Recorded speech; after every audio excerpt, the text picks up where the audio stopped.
બી નુકસાન થયું ને એનો જવાબદાર આ જિલ્લાનો ભારતીય જનતા પાર્ટીનો પ્રમુખ રહેશે. ના, છત્રી નહીં મૂકવાની. આપણે આદિવાસીઓને છત્રી ની હું જરૂર લા. તારે જંગલ જમીનમાં મોટા થયા, અહીં હું જરૂર આપણને છાંયડાની. તારે આવો સાંસદનું અપમાન કરે, સાંસદની ઉપર હાથ ઉગામે અને હવે ધારાસભ્ય ઉપર દાદાગીરી કરવાની. હા, તારે આદિવાસી છીએ એટલે બધાની ઉપર તમારે જોર જુલમ કરાવવાની, હુકમો કરવાના. ગુજરાતની રાજનીતિમાં નર્મદા જિલ્લો એવો જિલ્લો છે કે તેની અંદર જે ઘટનાઓ બનતી હોય તે રાજ્ય કક્ષાએ થતી ને વિવાદો પણ થતા હોય છે. ત્યારે નર્મદા જિલ્લામાં જે ભારતીય જિલ્લાનું સંગઠન અને હોદ્દેદારો વચ્ચેનું જે ચરમસીમાએ અત્યારે જોઈ રહ્યા છો કે ધારાસભ્ય ડૉક્ટર દર્શનાબેન દેશમુખ છે અહીંયા ધરણા પર બેઠા છે. ધારાસભ્ય પોતાની માંગને લઈને ધરણા પર બેઠા છે. તેઓએ મીડિયા સાથે વાતચીતમાં શું કહ્યું તે તમે જુઓ કે તેમને મીડિયા સાથે વાતચીત દરમિયાન તેમને જે આક્ષેપો કર્યા હતા ત્યારે તમે એ વિડીયો જુઓ અત્યારે કે ધારાસભ્ય ડૉક્ટર દર્શનાબેન દેશમુખે મીડિયા સાથે શું કહ્યું હતું. માન્ય સાંસદશ્રીએ કહ્યું કે ધારાસભ્ય છે અહીંયાના તો એમને પણ બોલવાની તક આપો. ત્યારે સામેથી એવું કહેવામાં આવ્યું કે ભાઈ એ અમારા પ્રોટોકોલમાં નથી, એટલા માટે એમને બોલવામાં નથી કહેવામાં આવ્યું.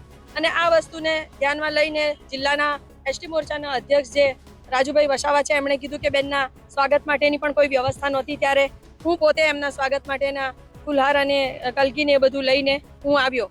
એટલે મને થયું કે આટલું મોટું અપમાન કદાચ આ ગુજરાતમાં એક આદિવાસી મહિલા તરીકે કદાચ કોઈનું નહીં થયું હોય. અને આટલું ખરાબ રીતે અપમાન જ્યારે ભારતીય જનતા પાર્ટીના જ સંગઠનના કાર્યકર્તાઓ જો આવું અપમાન કરી રહ્યા હોય તો એ કાર્યક્રમમાં મારે ઉપસ્થિત રહેવાનો કે જ્યાં આટલા બધા પદાધિકારીઓ છે, આટલા સંનિષ્ઠ સરકારના મંત્રીશ્રીઓ છે, પ્રદેશ સંગઠનના હોદ્દેદારશ્રીઓ છે, એમની સમક્ષ જ્યારે એક દીકરીનું અપમાન થતું હોય ને એ બી આદિવાસી મહિલાનું અપમાન થતું હોય ત્યારે એવા કાર્યક્રમમાં મારે હાજર રહેવું એ મારા માટે મને તો એવું લાગે કે ધરતી માર્ગ આપે તો સમાઈ જવું સારું. અને એના વાત લઈને હું એ કાર્યક્રમમાંથી હું બહાર નીકળી ગઈ કે જે કાર્યક્રમમાં આપણું માન સન્માન ન જળવાતું હોય તો ત્યાં આપણે હાજર ન રહેવું જોઈએ. અને એના અનુસંધાને હું ત્યાંથી બહાર નીકળી જઈને આજે હું અહીંયા ગાંધીજીના સ્ટેચ્યુ પાસે હું બેઠી છું. ભારતીય જનતા પાર્ટીના જિલ્લા સંગઠનના હોદ્દેદારો અને જિલ્લાના પ્રમુખ નીલભાઈ રાવ દ્વારા જે મારું અપમાન કરવામાં આવે છે, અવારનવાર અપમાન કરવામાં આવે છે અને આજે નહીં છેલ્લા 2 વર્ષથી હું આ સહન કરતી આવી છું. અનેક વખત ગુજરાત પ્રદેશમાં પણ રજૂઆતો કરી છું, પરંતુ ખબર નહીં કોણ જાણે કેમ એમની ઉપર કોના 4 હાથ છે કે જેથી કરીને આજે એમની સામે કોઈ એક્શન લેવામાં નથી આવતું. અવારનવાર અનેક કાર્યક્રમોમાં અપમાન કરવામાં આવે છે. પાર્ટીના કોઈ કાર્યક્રમો હોય તો અડધા કલાક પહેલા સૂચના આપવામાં આવે છે અને એ સૂચનામાં જેથી કરીને ધારાસભ્ય હાજર ન રહે તો એવું પણ કહી શકાય કે ભાઈ ધારાસભ્યને તો સૂચના આપી હતી, હાજર ન રહ્યા.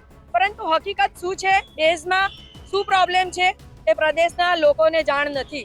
અને જ્યારે આ ભાઈ અહીંયાથી ખોટી વાતો બધી પોતપોતાની રીતે મન ચડાવીને અહીંના લોકો દ્વારા, પાર્ટીના કાર્યકર્તાઓ દ્વારા ખોટી વાત મારા વિશે જ્યારે પ્રદેશમાં પણ કહેવામાં આવે છે અને અવારનવાર મને અપમાનિત કરવાનું, મને નીચા કરવાનું કામ જે કરી રહ્યા છે એના લઈને આજે હું આ ગાંધીજીના સ્ટેચ્યુ સામે બેસી ગઈ છું.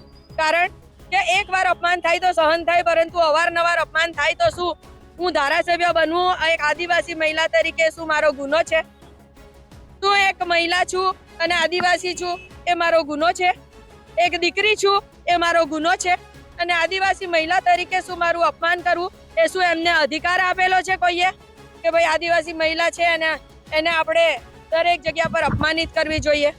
તો આને લઈને આજે હું અહીંયા બહાર બેસી ગઈ છું ગાંધીજીના સ્ટેચ્યુ સામે કે જે મારું અપમાન થયું છે એ અપમાન સામે જિલ્લા સંગઠનની સામે કંઈક તો કાર્યવાહી થવી જોઈએ. કાર્યક્રમમાંથી બહાર નીકળી રહ્યા હતા ત્યારે મને પ્રદેશના અધ્યક્ષ જે છે એસટી મોરચાના ગણપતભાઈ વસાવા સાહેબ એમણે કીધું કે બેન બેસો. મનસુખભાઈ વસાવા સાહેબે પણ કીધું બેસો. પરંતુ તમે વિચાર કરો કે આટલું મોટું અપમાન થાય, આટલા બધા લોકોની હાજરીમાં, 300-400 લોકોની હાજરીમાં જ્યારે તમારું કોઈ અપમાન કરે ત્યારે તમને પોતાને કેવું ફીલ થાય? અને એ જે મારું અપમાન થયું એ મને ખરેખર ખૂબ ખરાબ લાગ્યું છે અને એના આધાર ઉપર જ હું એ કાર્યક્રમને વોકઆઉટ કર્યો છે. હા, 100%. જે લોકો સંગઠનના લોકો અમને ધારાસભ્ય સમજતા નથી, કે જે લોકો ધારાસભ્ય તરીકે અમારું માન સન્માન જાળવતા નથી, તો કઈ વાંધો નથી. ધારાસભ્ય તો અમને વડાપ્રધાન નરેન્દ્રભાઈ મોદી અને માન્ય ગૃહમંત્રી શ્રી અમિતભાઈ શાહ સાહેબે બનાવ્યા છે. આ કોઈ નર્મદા જિલ્લાના સંગઠનના લોકોએ ધારાસભ્ય નથી બનાવ્યા અમને. અને એમણે જે રીતના અમારા માટે આ રીતના વિરોધ કરીને અમારા માટે હંમેશા અપમાનિત કરવાના જે કામ કરી રહ્યા છે એના આધાર ઉપર રાજીનામું આપવામાં પણ હું પાછી પડીશ નહીં. ત્યાં સુધી આ જિલ્લામાં અત્યારે પ્રભારી મંત્રી શ્રી પણ છે અને એસટી મોરચાના અધ્યક્ષ બી છે. એ લોકો નિર્ણય કરે, એ લોકોની હાજરીમાં આખી ઘટના બની છે ને. કોઈ સર્વે લોકો સાક્ષી તો છે જ, એવું તો છે નહીં કે કોઈ બંધ બારણે કોઈ એક રૂમમાં આ ઘટના ઘટી હોય. સર્વે લોકોની હાજરીમાં ઘટના ઘટી છે તો સર્વે લોકો એ જુએ, જાણે, સમજે અને જે પ્રમાણે એમના હાજરીમાં ઘટના ઘટી છે તો એ પ્રમાણે નિર્ણય કરે. પ્રદેશ કક્ષાએ પણ અનેક વખત રજૂઆત કરવામાં આવી છે. હા, 100%. અને એનું કારણ જ આ જિલ્લા પ્રમુખ છે. 100% દારૂ વેચાય જ છે. દારૂ વેચનારા લોકો માલે તુજારો થઈ ગયા છે અને જે દારૂ પીને પકડાય છે એને 10-15 હજાર રૂપિયાનો દંડ આપીને એમને પોતે એટલું દંડ આપીને છૂટા કરવામાં આવે છે. તો તમે જોયું કે ધારાસભ્યએ શું કહ્યું હતું. ત્યારે ખાસ કરીને વાત કરીએ તો છેલ્લા કેટલાય સમયથી નર્મદા જિલ્લાની અંદર જિલ્લાનું સંગઠન અને ધારાસભ્ય અને સાંસદ એ ત્રણેયની વચ્ચે એક મનમેળ નથી તેવા અનેક કાર્યક્રમો જોવા મળતા હોય છે. અને આ જે ખાસ કરીને બંને જે જિલ્લાનું સંગઠન ધારાસભ્ય અને સાંસદ વચ્ચેના જે અણબનાવ છે તેની વાત કરીએ તો પરિણામ બાદ પણ જોવા મળ્યું ને છેલ્લા કેટલાય સમયથી જોવા મળ્યું છે. ત્યારે ધારાસભ્ય ડૉક્ટર દર્શનાબેન દેશમુખની જે માંગ છે એમની એક જ માંગ છે કે તેમનું જે અપમાન થયું છે એ અપમાન જે છે એ અપમાન એમનું વારંવાર કરવામાં આવ્યું છે તેવો તેમનો આક્ષેપ છે અને તેમનું કહ્યું છે કે જ્યાં સુધી તેમની સમસ્યાનું નિરાકરણ નહીં આવે ત્યાં સુધી તેઓ આ ધરણા નહીં કરે અને તેમને રાજીનામું આપવાની પણ વાત કરી છે. એટલે કે ભારતીય જનતા પાર્ટીના ધારાસભ્ય ડૉક્ટર દર્શનાબેન દેશમુખ પોતાની રાજીનામાની વાત કરી છે. ત્યારે જોવાનું રહેશે કે પ્રદેશ કક્ષાનું સંગઠન અને ગુજરાત સરકાર જે નર્મદા જિલ્લાની રાજનીતિમાં જે બે ધડામાં નેતાઓ વહેંચાયેલા છે એને એક કરશે કે નહીં, કે પછી અત્યારે જે ઘટના બની છે તે બાદ આગળ વધતી રહેશે. કારણ કે ધારાસભ્ય અડીને બેઠા છે અને તસવીરમાં જોઈ શકો છો કે તડકાની અંદર તેઓ બેઠા છે ને તેમની એક જ માંગ છે કે તેઓનું અપમાન થયું છે એ અપમાન છે એ અપમાન જે છે એ અપમાન તેઓ સહન નહીં કરે અને તેમની જે માંગ છે તે સ્વીકારવામાં આવે અને તેમની સ્પષ્ટ એક જ છે કે જો તેમને ન્યાય નહીં મળે તો તે ધારાસભ્ય પદેથી રાજીનામું આપશે. નરેન્દ્ર પેપરવાલા, ગુજરાત તક, નર્મદા.